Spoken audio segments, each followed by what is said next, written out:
ایک بادشاہ کے دربار میں ایک اجنبی نوکری کی طلب کے لیے حاضر ہوا۔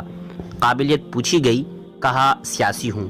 عربی میں سیاسی کہتے ہیں افہام و تفہیم سے مسئلہ حل کرنے والے معاملہ فہم کو۔ بادشاہ کے پاس سیاست دانوں کی بھرمار تھی۔ اسے خاص گھوڑوں کے استبل کا انچارج بنا دیا گیا۔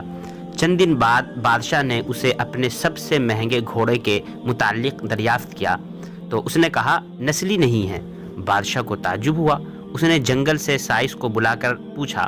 اس نے بتایا گھوڑا نسلی ہے، لیکن اس کی پیدائش پر اس کی ماں مر گئی تھی۔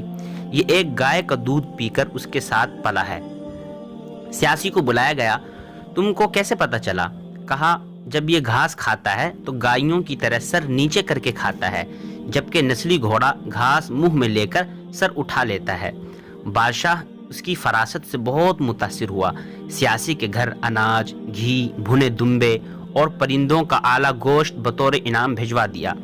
اس کے ساتھ ساتھ اسے ملکہ کے محل میں تعینات کر دیا۔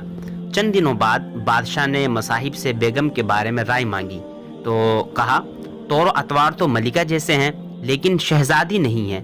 بادشاہ کے پیروں تلے سے زمین نکل گئی۔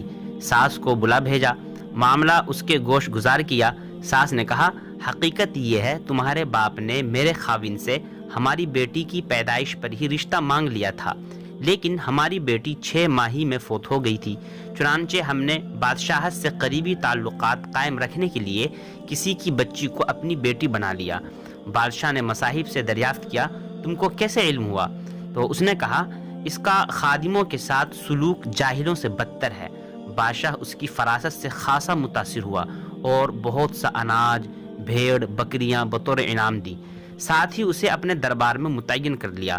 کچھ وقت گزرا، مصاحب کو بلایا، اپنے بارے میں پوچھا۔ مصاحب نے کہا جان کی امان۔ بادشاہ نے وعدہ کیا ٹھیک ہے میں تمہیں جان کی امان دیتا ہوں۔ مصاحب نے کہا نہ تو تم بادشاہ زادے ہو، نہ تمہارا چال چلن بادشاہوں والا ہے۔ بادشاہ کو تو تاؤ آ گیا، مگر جان کی امان دے چکا تھا۔ سیدھا والدہ کے محل بادشاہ پہنچا۔ والدہ نے کہا یہ سچ ہے تم ایک چرواہے کے بیٹے ہو، ہماری اولاد نہیں تھی تو تمہیں لے کر پال لیا۔ بادشاہ نے مصاحب سے پوچھا تمہیں کیسے علم ہوا؟ اس نے کہا بادشاہ جب کسی قوم کو یا جب کسی کو انعام و اکرام دیا کرتے ہیں تو ہیرے، موتی، جواہرات کی شکل میں دیتے ہیں، لیکن آپ بھیڑ، بکریاں، کھانے پینے کی چیزیں عنایت کرتے ہیں۔ یہ اسلوب بادشاہ زادے کا نہیں، کسی چرواہے کے بیٹے کا ہی ہو سکتا ہے۔ عادتیں نسلوں کا پتہ دیتی ہیں، عادات، اخلاق اور طرز عمل خون اور نسل دونوں کی پہچان کرا دیتے ہیں۔